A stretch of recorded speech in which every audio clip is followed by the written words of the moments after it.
jox la weccit jox la 3000 wala jox la 5000 francs ñu la demal nga voter sama candidat est-ce que tey jii sénégalais bi nga xamante ni dafa nekk ci ay souffrance te le plus souvent Mame Birame ñuy jox ñooñu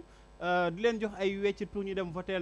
benn candidat ñooñu ñooy sénégalais yi nga xamante ni ñoo gën a nekk ci ay souffrance bu ñuy wax sax mun nañu ni sénégalais yi nga xamante ni ñoo nekk ci bas échelle bi est-ce que tey ñooñu jotul quand même pour ñu jéem a am benn éveil d'esprit ak benn conscience boo xamante ni bu nouvelle la bu tax ëllëg bu ñuy dem ci élection dinañ demee seen conscience tranquille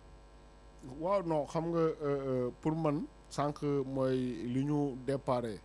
maanaam mooy que fi mu ne nii y a un vent de changement qui souffle. Sénégalais yi ni ñu doon rapport yu ñu amoon ak les acteurs politiques mu ngi commencé wàññeeku. mu ngi commencé comme gën a leer. sànq maa ngi expliqué ne bu nekkee au départ. dañu daan gis des acteurs politiques yoo xamante ne nii ñoom ñoo daan financé mais ñoom tamit ñoo daan décider. léegi ñu dem ba comment dire sénégalais yi ñoom seen bopp xaaratuñu ku leen woo sax. ñoom ñooy jékki-jékki gis ne lii nii war nañ ko def ñu def ko comme addiye yi ngay wax noonu. léegi loolu luñ si mën a jàngee mooy que quelque part sénégalais yi mooy li ma doon wax sànq rapport bi ñu am. ak acteurs politiques yi. changé na te loolu li nga xamante ni moo ko mën a matérialiser mooy ñu dépasser stade comment dire mobilisation dem ci stade inscription ci liste électorale yi. yegg ci stade vote. Parce que lu ñu yàgg a gis mooy que quelque part am na du temps de Wade da ngay gis muy mobiliser de grandes foules. mais bu ñu demee ba au finish ça ne se matérialise pas. ci résultat yi. c'est vrai que ñëpp ñi nekk ci mobilisation yi du ñoom ñëpp ñoo yore carte électeur encore que sax am na ñoo xamante ni du ñu dem voter ji. très bien mais xam nga am na loo xamante ni tamit ñu bëri comprendre nañ ko. parce que xam nga bu ma nee léegi sénégalais yu bëri ñoom ñooy sawar di jël seen xaalis di def ci seen parti politique mais sénégalais yooyu noonu di xalaatee noonu ñoom dañoo jàpp ne. yenn acteurs politiques yi xaalis bi ñuy ñëwee di leen ko xoy pour am seen voix wala am seen comment dire am seen sympathie wala mën leen a mobiliser ci ay manifestations ñu ci bëri ils ont fini par comprendre leen lii seen xaalis boo xamante ni ci ñoom lay jóge la mel na ni rek yow quelque part tey bu ñu jëlee Kolda bu Ousmane Sonko nekkoon par exemple tout à l'heure nga gis que ne quand Benno Bokk Yaakaar mobilise ñëpp ñi nga xamante ni ñëw nañ ci meeting bi wala ci rassemblement bi dañuy ñëw ak seen casquette ak seen t-shirt mu leer la ñooñu noonu avant ñuy ñëw am na lu leen mobiliser am na lu leen yëngal am na fu ñu daje am na organisation au moins am na loo xamante ni def nañu ko en avant ñuy yegsi ci manifestation boobu. léegi par ailleurs nga gis nu mu turati Ousmane Sonko def caravane nga gis dans la foule doo gis ku sol t-shirt. doo gis ku yor casquette. mu nekk quelque part loo mën a comprendre comme une mobilisation spontanée. maanaam nit ñi dégg nañu Ousmane Sonko ma ngay jaar fële. bëgg nañu ko gis bëgg nañ ko nu mu turati jox loxo sax si c'est possible. te sax Mame Birame nga baal ma ci dog bi aussi du propagande ay kii nañ rek ay observateur na dañuy wax li ñu gis ba 3 heures du matin quand même ngay gis ni Ousmane Sonko bu génnee dem ci benn localité yi. mais nit ñi dañuy ñëw fekk si ko te fu mu dem da ngay jàpp ni fii moo gën a en tout cas mobilisation boobu moo gën a forte lan moo ko expliquer dafa am benn lu mu tudd espoir bu juddu ci moom wala dafa am loo xamante ne da ko àndal ñu tuddee ko bayra bukki waaw loolu doon nañ ci discuter la dernière fois ma ne à un moment donné sax yow doo mën a jox affaire bi une explication rationnelle. tu te dis que quelque part loo xamante ni yàlla moo ko def la. maanaam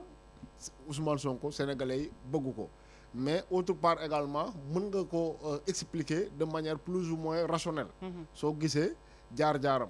parce que homme politique Sénégal yi nga xamante ni amu nañu fi yenn dayoo yëpp dafa am foo xamante ni dañu fa jaar.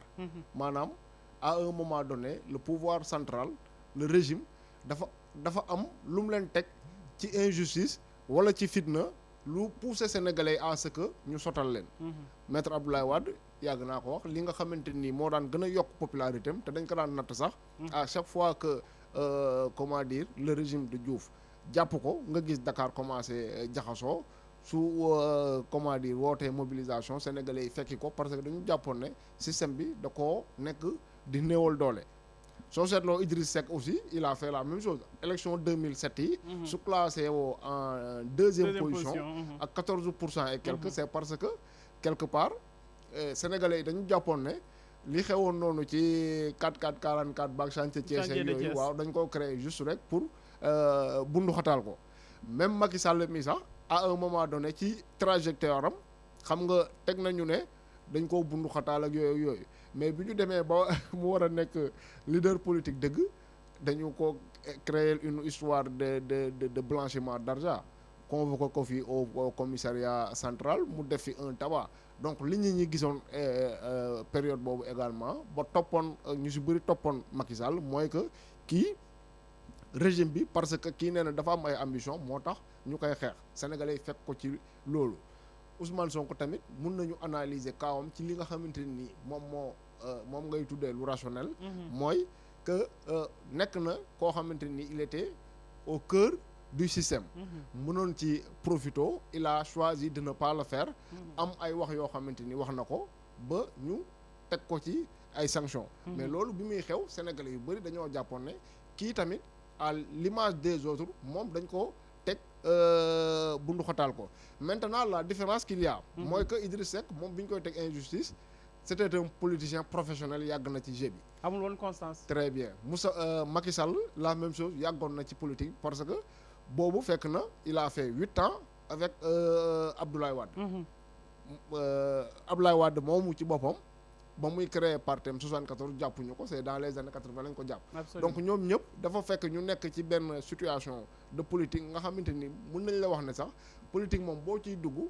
di engagé wu lii ak lii mën na la ci fekk mais moom Ousmane Sonko xëy na créé woon na partem bu yàgg mais bi nga xamante ni mu ngi doog a fës mooy ba Macky Sall en 2016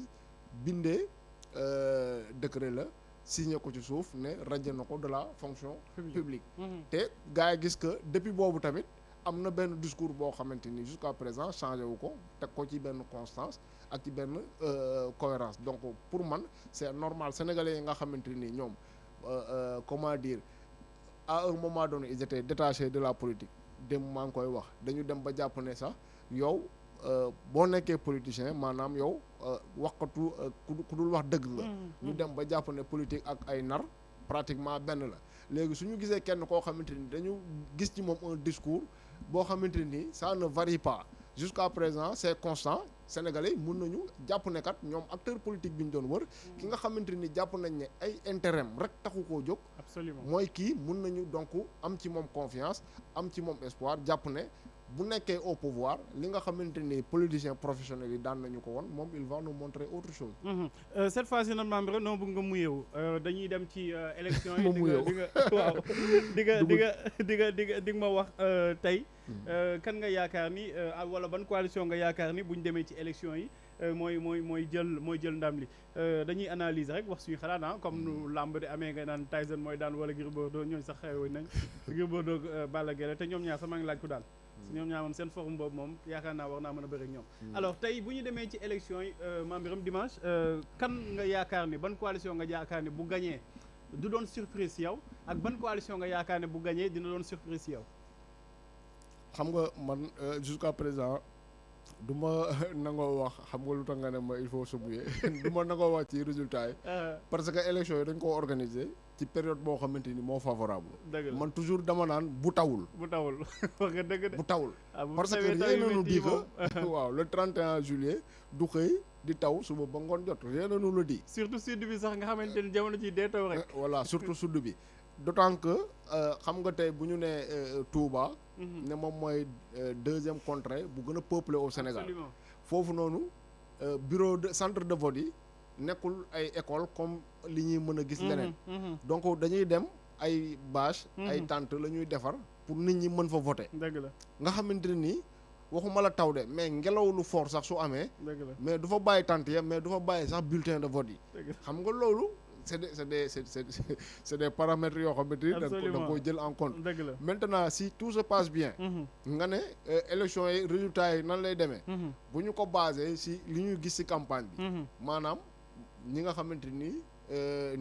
mobilisation yi nga xamante ni candidats yi ñu ngi koy def sur le terrain. donc tey te loolu yaakaar naa waa Benno Bokk Yaakaar sax ñoom dinañ ci d'accord. Yewwi Askan Wi lu muy mobiliser amul keneen ku ciy mobiliser. absolument te ñoom yaakaar naa ne duñu ko werante.